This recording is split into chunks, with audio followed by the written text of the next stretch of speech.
खान साहब जरा इससे कंटिन्यू कीजिएगा, फिर आपसे इस पर मजीद बात करते हैं। आप कह रहे थे कि जी अब ये सर्जरी की इजाफा हुआ है, सर्जरी की जरूरत है, मगर सर्जरी तक अवाम का क्या होगा? तो देखिए, एक तो ये कि इसकी सीरियसनेस ये है कि हम इसको रिफॉर्म करके ठीक नहीं कर सकते, इसको रिस्ट्रक्चर करके भी ठीक नहीं कर सकते। इसकी पूरी एक तंजीम नौ करने की जरूरत है।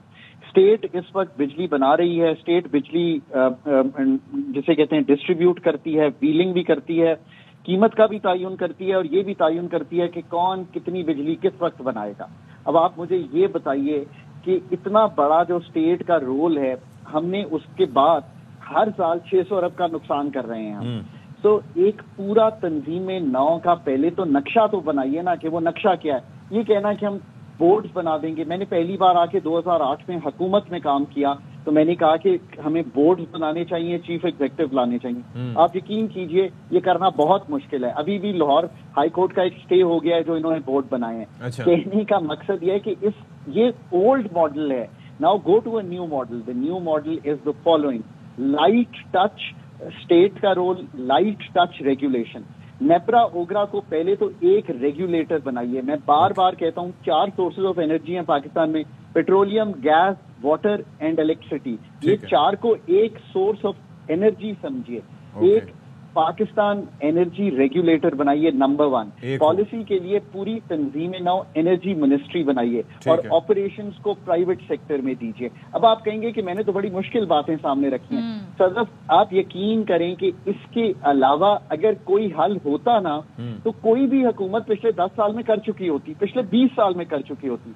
Here, let me be honest and say कि इसमें मल्टीलैटरल्स का बहुत बड़ा हाथ सर है। लेकिन एक चीज मुझे समझाइए कि इससे बढ़ के अगर एक आम आदमी के तौर पर पूछें तो क्या ये बिजली इसलिए महंगी हो रही है कि उसकी प्रोडक्शन कॉस्ट ज़्यादा है, या मुख्तलिफ मीन्स जो बिजली पैदा करने के लिए यूज़ किए जाते हैं? हम अक्सर कहते थे इस हवाले से कि जी हमारे पास डैम्स ज़्यादा होने चाहिए, या फिर ये जो अगर जैसे कालाबाग या भाषा डैम की बात होती थी कि अगर वो बन जाते तो 3600 और 4500 मेगावाट आती बिजली और वो सस्ती भी होती तो फिर आवाम को मिलती भी सस्ती। क्या इसका ताल्लुक इससे है, या इससे बढ़ के आगे कुछ IMF का मामला इसके साथ जुड़ा हुआ है तो उसकी वजह से ज़्यादा महंगाई हो रही है बिजली की, अगर हम टैरिफ की बात करें उसमें?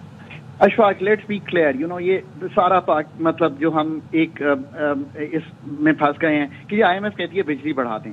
भाई, 1 जुलाई को आपका रेगुलेटर है जिसका आपने नेपरा नाम रखा है, आपने बनाया है, वो उसने 5 रुपए के करीब यानी कि 35 रुपए एवरेज बिजली कर दी। अथॉरिटीज ने खुद ये कहा। अब मुझे बताइए IMF कहाँ से है इसमें? आपने या तो उसको पास ऑन करना है या आपने सब्सिडी देनी है। ये भी फैसला अथॉरिटीज के पास है। अच्छा। पर authorities of course fiscal space नहीं है तो पास ऑन ही करेंगी। अब अगर वो सारे काम आप नहीं करेंगे जो आपने सामने रखा, बिजली अगर होम ग्रोन होगी उसका क्या मतलब है? इंडिजिनस, यानी कि वाटर, सोलर और विंड पाकिस्तान की इंडिजिनस रिसोर्सेज हैं। इससे बिजली बनी होगी तो LNG इंपोर्ट नहीं हो रही होगी, कोल इंपोर्ट नहीं हो रहा होगा। अगर ये इंपोर्टेड नहीं होगा निजाम तो ऑब्वियसली कॉस्ट नीचे आएगी। पर दूसरी बात, अगर आप नुकसान इतने बड़े कर रहे होंगे, इनएफिशिएंसीज इतनी बड़ी होंगी, कोई मार्केट कंपेटिटिव नहीं होगी पाकिस्तान में। मैं बहुत पैशनेटली बिजली के बारे में गुफ्तगू इसलिए करता हूं कि it is hampering our growth, plus the domestic sector is in trouble. अच्छा, डॉक्टर साहब आप साथ ही रहिएगा, क्योंकि मैं ये जानना चाह रही हूँ, आपने एक मौके पे ये भी कहा कि इसके अलावा कोई चारा नहीं है। हमारा जो खित्ता है सबसे ज़्यादा बिजली का फी यूनिट हमसे लिया जा रहा है, पाकिस्तान की मैं बात कर रही हूँ। दीगर ममालिक में क्या हो रहा है, अगर आप साथ रहें तो हम अपने नाज़रीन को और आपको भी दिखाते हैं कि जी बाकी मुल्क जो है हमारे इस खत्ते के, वो कितना फी यूनिट पे कर रहे हैं। चलें जी, तो ये हमारे सामने डॉक्टर साहब आपने देखा होगा, तो हम क्यों इतनी बिजली महंगी आवाम को दे रहे हैं और बाकी खत्ते का क्या इशू है? तो एक कंपैरिजन तो यही होता है ना कि बाकी ममालिक में ऐसा क्यों नहीं है, हमारे साथ ऐसा क्यों है? क्योंकि दुनिया भर में बिजली का जो निजाम है वो कंपेटिटिव मार्केट पे चला गया है।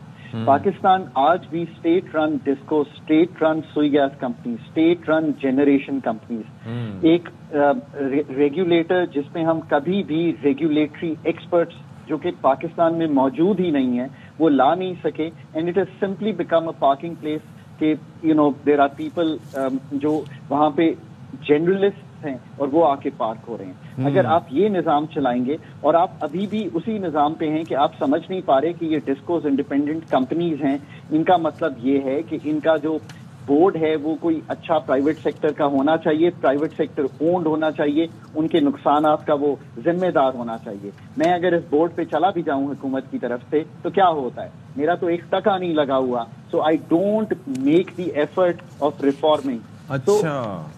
सो आप इसको समझने की कोशिश कीजिए। फिर बहुत बड़ा मसला जो महंगाई का बिजली का है वो इस तरह से है कि आपकी इस वक्त 40 से 45,000 मेगावाट की नेम प्लेट कैपेसिटी है सप्लाई की। आप मुल्क में सर्दियों में 10,000 मेगावाट और गर्मियों में 29,000 मेगावाट मांग रहे हैं, बाकी सारे की कैपेसिटी भी दे रहे हैं, इसलिए कीमत ज्यादा है, वो कैपेसिटी यूज भी नहीं हो रही। सो आपका टैरिफ रिफॉर्म करना है कि बिजली ज्यादा इस्तेमाल हो, वो भी नहीं कर पा रहे। आईपीपी के साथ रीनिगोशिएट करना है डेट जो हमने फाइनेंसिंग ली हुई है, ताकि उससे again cost of doing business कम आए। मैं एक सिर्फ गुजारिश करूंगा कि ये छोड़ दीजिए बिजली के निर्ख, असल बात कीजिए कि क्या जो तंजीम नौ आज हमने AIY के प्रोग्राम में सामने रखी है आपके, यानी कि रेगुलेटरी तंजीम नौ, ऑपरेशंस की तंजीम नौ, पॉलिसी साजी की तंजीम नौ, जो झैली अदारे काम कर रहे हैं पावर मिनिस्ट्री और बाकी मिनिस्ट्रीज के अंदर, उनकी तंजीम नौ, क्या आप ये करने को तैयार हैं? और ये 1 साल 2 साल का काम नहीं है, ये 5 to 10 ईयर का पर्सपेक्टिव है, पर 3 और इतनी लंबी सोच कौन रखे, ये भी एक बड़ी इंटरेस्टिंग पॉइंट है ना। ऐसी सिचुएशन में फ्री यूनिट्स जो दिए जा रहे हैं जिन लोगों को, वो वैसे अभी चल रहा है सिलसिला, वो सिलसिला है शाहिद खाकान नजीब साहब, वो क्यों फिर अवाम पर बोझ डाला जा रहा है? तो उन अशराफिया को भी उसमें हिस्सेदार क्यों नहीं बनाया जा सकता?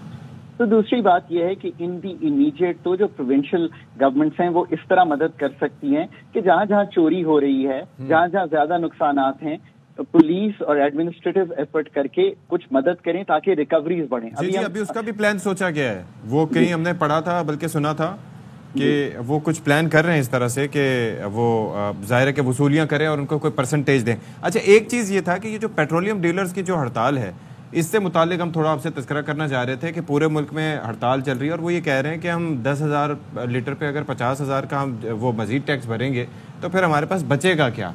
या डबल टैक्सेशन की बात हो रही है कि ये आइन की खिलाफ वर्जी है।